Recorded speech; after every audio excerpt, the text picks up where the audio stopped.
After years of bitter rivalry and countless clashes rooted in high school drama, Cobra Kai took an unexpected yet deeply rewarding turn in its later seasons by uniting Daniel LaRusso and Johnny Lawrence. But what seemed like a natural progression in character arcs wasn't merely happenstance. It was a secret narrative strategy that made the show's ending hit so much harder. Beneath all the flashy kicks and nostalgia-driven moments, the series was quietly, methodically crafting a redemptive brotherhood arc. And by the time it all culminates, Daniel and Johnny's bond becomes the emotional heartbeat of the finale, transforming the ending from fun to truly meaningful. It starts subtly, in the very first season, with Johnny reimagined not as a cartoonish villain, but as a flawed, broken man trying to find purpose. At the same time, Daniel, once the underdog, is shown in a new light. Successful, but perhaps a bit self-righteous and resistant to change. Their early skirmishes feel like echoes of the past, humorous but tinged with regret.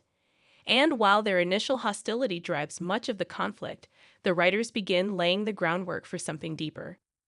Whether it's their grudging respect for each other's martial arts philosophies, or the way they continually step in to help when it matters most, seeds are planted season by season.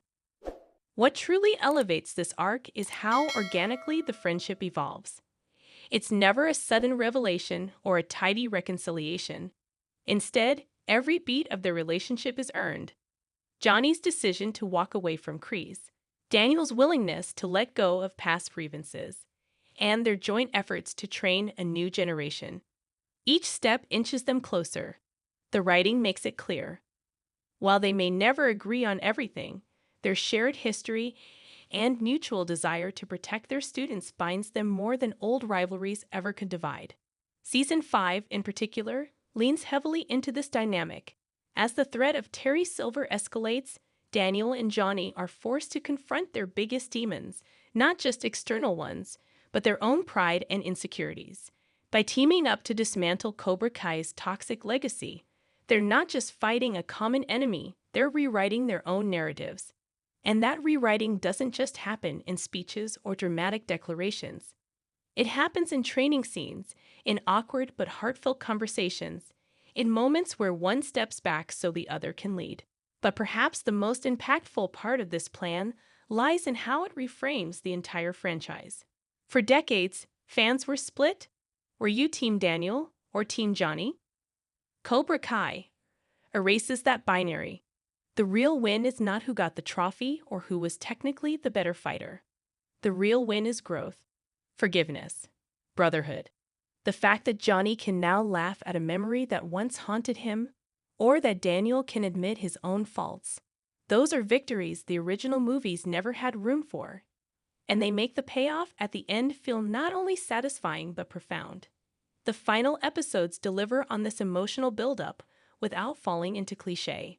There's no teary embrace or dramatic monologue that hammers the point home. Instead, it's shown through action, literally and figuratively. Whether it's fighting side by side, trusting each other's instincts, or stepping in for one another without hesitation, their partnership is a full-circle moment that rewrites both their legacies. And in doing so, it elevates the ending from a fun nostalgia trip to something much richer. A statement on how people can evolve, how enemies can become allies, and how the past doesn't have to define the future. Even the subtle moments speak volumes. When Johnny begins to use more of Daniel's defensive techniques, or when Daniel acknowledges Johnny's impact on Miguel, you see mutual respect replacing judgment. These aren't just fan-pleasing nods. They are emotional checkpoints proving that the show's creators were never just reviving an old rivalry for ratings. They were crafting a deeper, more rewarding payoff all along. What's brilliant is how this relationship ends up anchoring the entire series, as all the teen drama, dodo rivalries, and legacy callbacks swirl around them. Daniel and Johnny become the calm at the center of the storm. They are no longer two sides of a fight.